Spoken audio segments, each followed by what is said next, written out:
Okay, once you have your sides bent and put them in your mold here, we need to trim them. You can see they're a little bit extra long, and we want to match these up together right where they are in the middle. And your little mold's going to have a little center line already drawn on the top and the bottom. So we just need to make sure your sides are pressed nice and tight in here with these little wedge spaces. And just go ahead and transfer your mark right onto each board where it meets up on that center line. And that's where we're going to be trimming this. So again, we'll do this on the top and the bottom, but just make sure things are pressed flat and tight as you're transferring over your center line.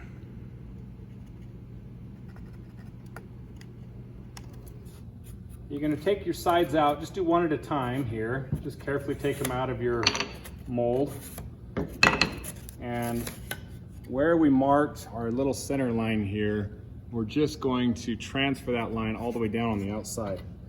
Get yourself a tri-square, these are in that tool cabinet, and just right where that little mark is at, you're going to hook your tri-square on here and just draw that line straight up and down right where it is. And make sure that tri-square is nice and 90 degrees when you're drawing this line. You'll do that to both parts. You're going to do it to the bottom part as well as the top part.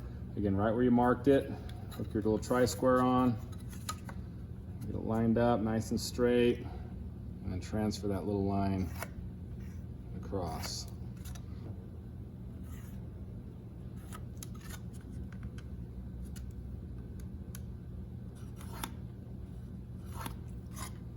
In order to cut this, we're going to come over and use this little jig here. We'll just clamp it to the edge of the bench. And we also need to get a back saw for this. And we're just going to line up our piece right where that line was at that we drew. This just slides underneath these. And I'm just looking on the front of this, getting that line right where it needs to be nice and straight. And then we just clamp these little things down here. Again, make sure that line is perfectly straight. And then take your back saw, and we want to keep this pressure nice and flat so your back saw doesn't tip on you or twist. So I'm just kind of pinching that saw to the jig there, and just kind of back and forth, light little cuts.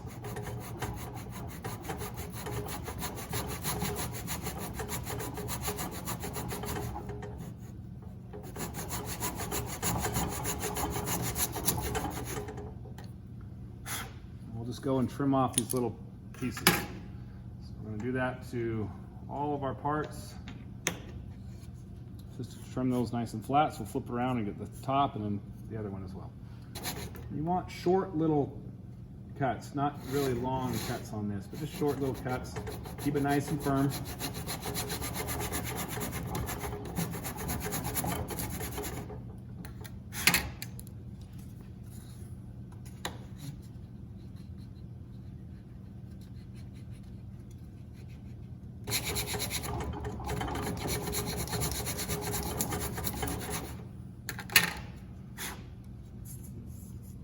You've trimmed them. We're going to go ahead and put them back in our mold here, and careful that you don't snap anything, and so they should fit pretty snug together, lined up right on your center line when these fit together in here. So we're looking pretty good. We're lined up right away.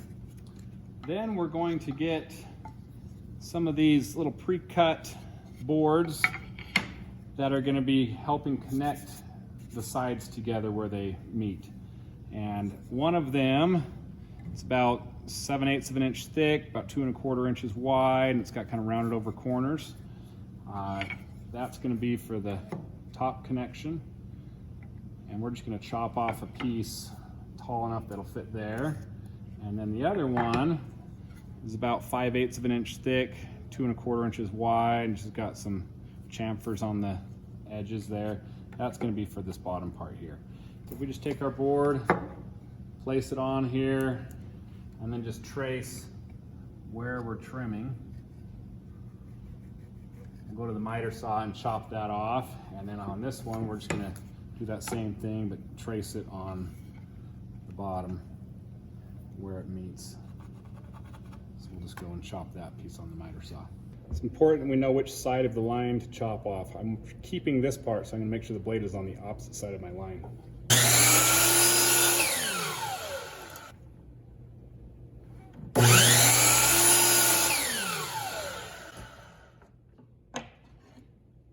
Any leftover you can just give back to the teacher, that way other students can use it. Okay, we're going to take those little blocks that you cut. Again, the one with the rounded corners is going to go on the top, and the other one will go on the bottom here.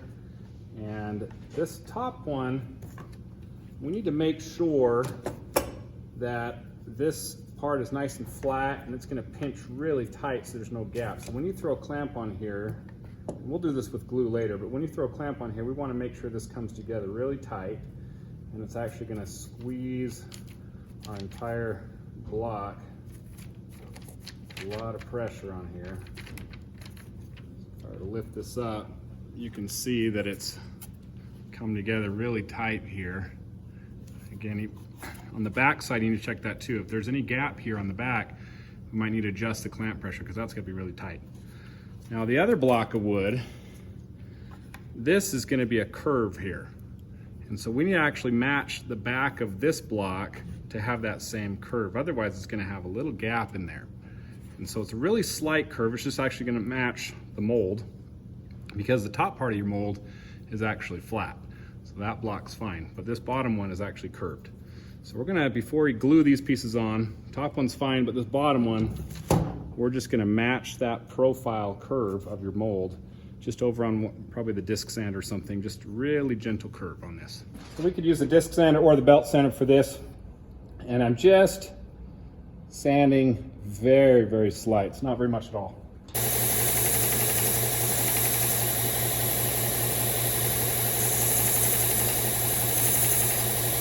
Notice I'm holding it over here and using the side so my fingers aren't going to get near that belt.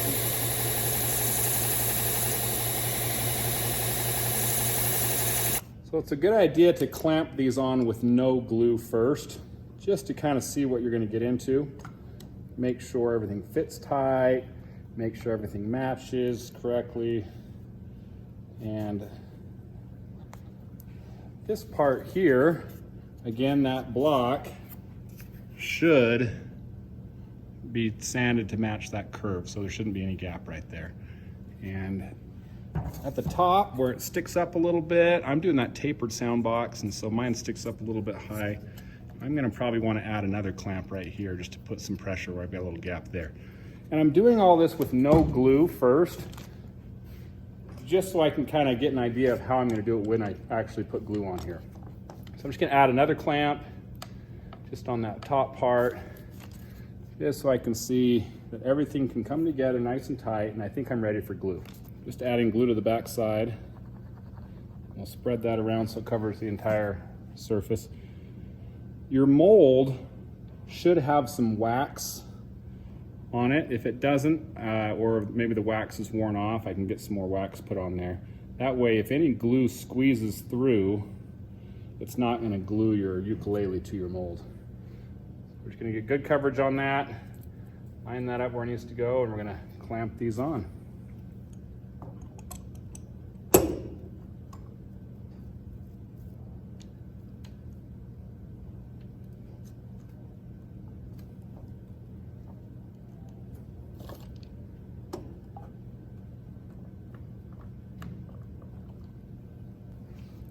And I do like to look at the bottom side also, just making sure that it came together with no gaps anywhere. And if I need to make some adjustments, I can make some adjustments. We're going to let this sit and dry for at least 30 minutes. Okay, when you have your little blocks glued on there, you can go ahead and take your sides out of the form, out of the mold, and we're needing to do some sanding to the top and the back of this. And to help kind of secure things, we're going to take a few little blocks and just screw these little blocks onto your mold just to help hold everything. So just take a few screws, come get some blocks from the teacher if you don't have them already. And it doesn't really matter where you screw these on, but we're just going to kind of attached.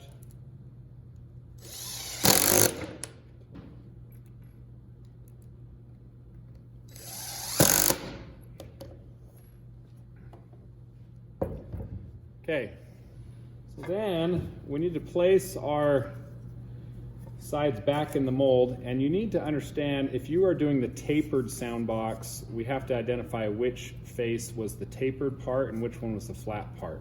If you're just doing the flat sound box, it doesn't matter, but I can tell, I'm looking at mine and I can see my tracing line, the part was tapered, and so I'm going to do that tapered side facing out.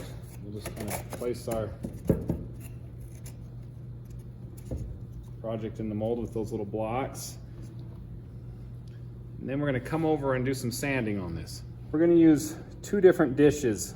Again, we're using the one for the back, and that's going to be our tapered side. Now, if yours is flat, then just go ahead and choose one side to do for your back.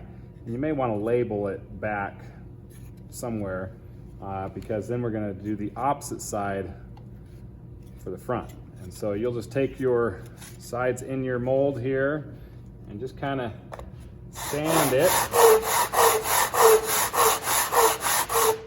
And we just want to get the entire thing sanded this shape. Again, we're using the one that says back, this dish here for the back part.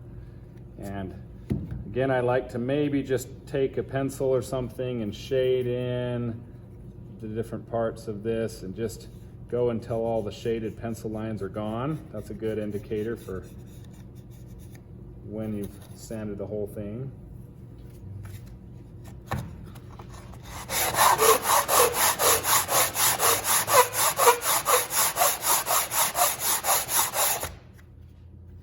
I'm just looking, I can see it's sanded a little bit, but I still got to keep going until all my pencil is gone. Once we have the whole thing sanded, again, all the pencil line is removed all the way around. You can actually see that it's been sanded nice. We're gonna flip this over and now do the opposite side. Again, I just did the back. Now, I like to label this as back so I don't get them confused. I'm just gonna write back on this part, because now I'm going to be working on the front side here. And when we do the front, again, you can just put it back in your mold. When we do the front, we're going to do this disc. And this one is just flat, so it doesn't have any curvature at all to it. So the back has the curve, and the front's just going to be flat. Same thing, I've put my sides in the mold. We're going to flip it around here, and we're going to hit it on this disc until that front side is nice and sanded flat everywhere. Go ahead and put some pencil mark on here. Just kind of trace it around. It's a lot easier to tell if you sanded something if the pencil line is removed.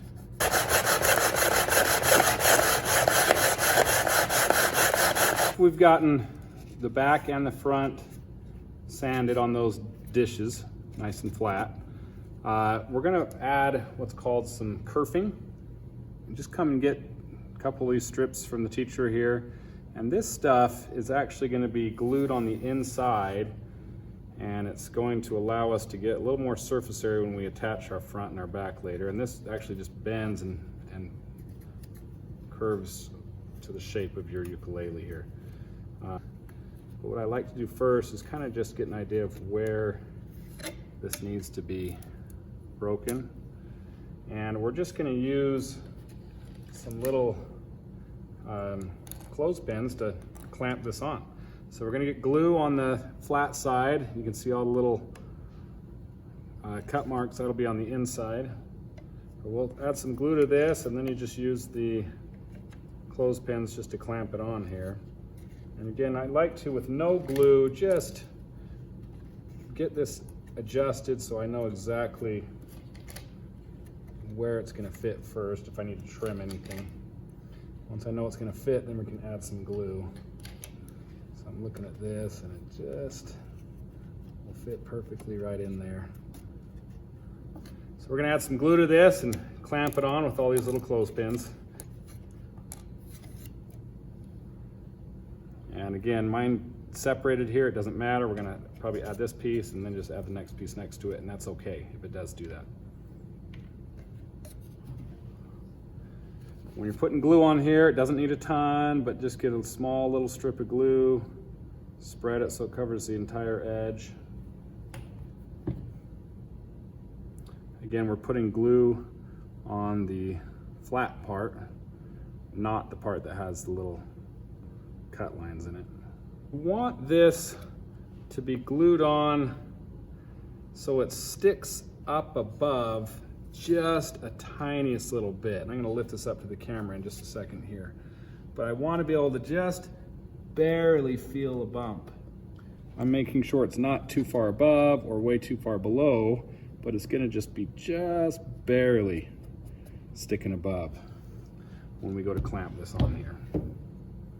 Load it up with these clothespins. Maybe lift this up a little bit for those clothespins to attach better. But you're going to want to really cover this thing with the clothespins, quite a bit of them. Actually, we're going to probably put them just right next to each other and just load the entire thing all the way around up with this.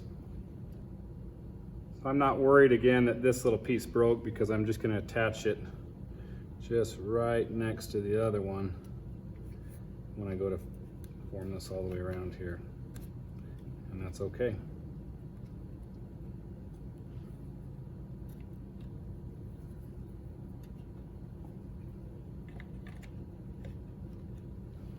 We're gonna do the same thing on the other side.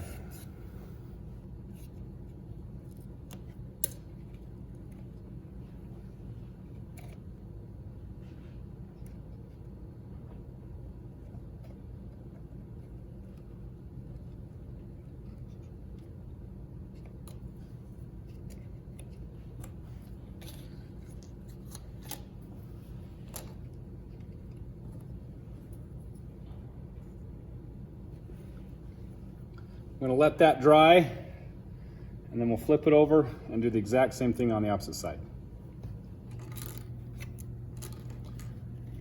Okay, we're just going to flip this thing around, and same thing on the other side. Remember, just have the kerfing just barely stick up, just a tiny bit above the side here as we do this.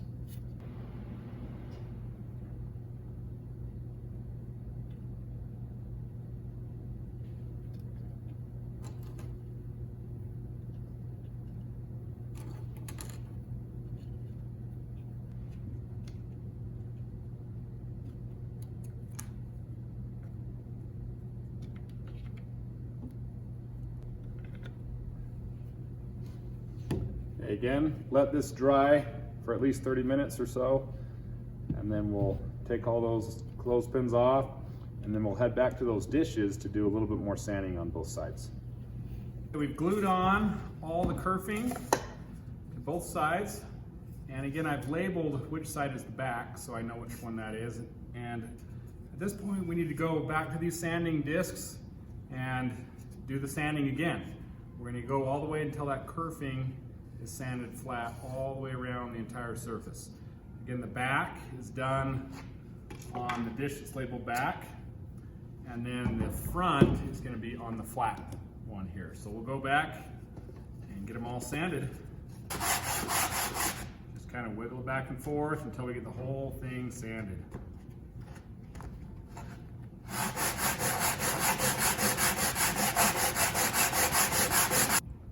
You'll be able to see when it gets sanded. You may want to put a little pencil mark again if you want, or you can just go until it's obvious that it's been sanded and get the whole thing.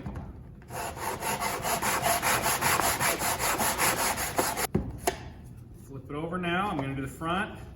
Now I did sand off my lettering for the back, so I'm going to write again on here back. Which one is the back? Just so I don't get mixed up later on. I'm now going to do the front.